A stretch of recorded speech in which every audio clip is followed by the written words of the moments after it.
Assalamu alaikum, my brothers and sisters. Alhamdulillah. You know, we've had a crazy 2 weeks in Sydney. We've had a scare earlier this week with, Brother Ali Bennett. May Allah subhanahu wa ta'ala give him shifa. Yesterday we buried a very dear brother, Muhammad Nagi. May Allah subhanahu wa ta'ala give him Jannah. And just today, wallahi, I got a phone call very early in the morning and we had to bury brother Wasim Shami, 22 years old. Allah subhanahu wa ta'ala sends us so much signs. These last 2 weeks have been crazy. Every single day, Allah sends us sign after sign, sign after sign. When are we going to take our lives far more seriously?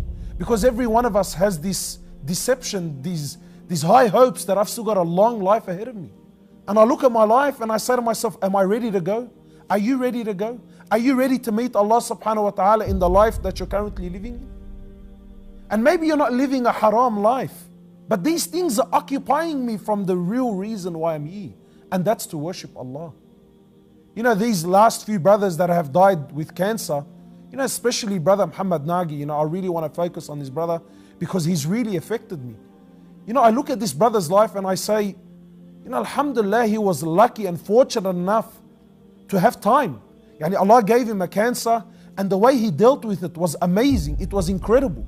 The Prophet of Allah says, remember Allah in good times. Allah will remember you in times of difficulty. And this for me was Nagi all over. Muhammad nailed this. This was a man who loved Allah and His Prophet when he was fine, he was healthy, he was going and coming. He loved da'wah, he loved to talk to people, he loved his community. And everyone knew him for this. Wallahi, whenever I would visit him, Alhamdulillah that Allah subhanahu wa ta'ala has given me this. Alhamdulillah. He was always in high spirits, always thanking Allah subhanahu wa ta'ala. 2 days before he fell into his last coma, I went to visit him. And so much passion and so much energy. He sat me down, he's telling me, and I want to do this and I want to go to Africa, and I want to give da'wah and I want to make this, short film and I want to do this and I want to do that. And so many things, he had so much ideas. I remember walking away, I'm thinking, man, this is a man that's got cancer and look at the energy. His brothers were telling me today that even while he was semi-unconscious, laying there in his bed, he would write letters. He would write letters to his brothers, make sure you feed my wife. Make sure you fill up petrol for my wife. He would think about his wife, even though he was semi-unconscious. He was thinking about his wife. Wallahi, when I visited him in the hospital, he says, I can't wait to go home so I can kiss my mother's feet. Thinking, wow, man, I'm alive, I'm perfectly fine, there's nothing wrong with me, and that's never crossed my mind.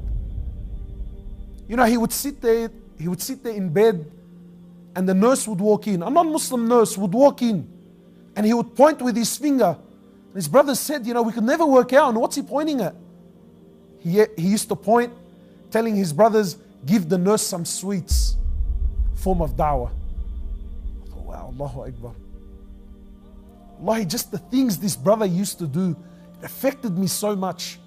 Never did I ever go to Punchbowl Mosque, never did I ever go there, except I would see this brother there. Always, he was there, give salam, big smile on his face, he's talking to the brothers.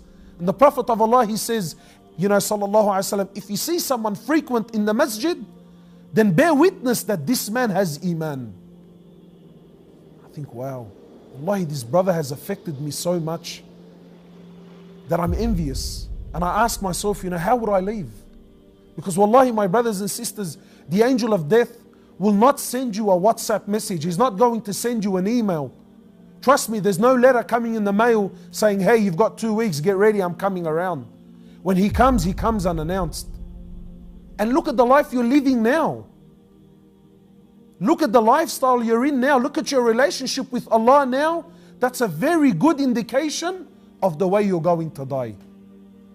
So I ask Allah subhanahu wa ta'ala to give brother Muhammad Nagi and all the brothers that have passed away and all the sisters that have passed away. Wallahi, I ask Allah subhanahu wa ta'ala to purify them, to forgive them for their shortcomings, to give them the highest level of Jannah. And I ask Allah subhanahu wa ta'ala to give shifa to all of those that are sick and suffering. Make it easy on the families of those that have lost loved ones. And I ask Allah subhanahu wa ta'ala to give us the reality of life. Assalamu alaikum wa rahmatullahi.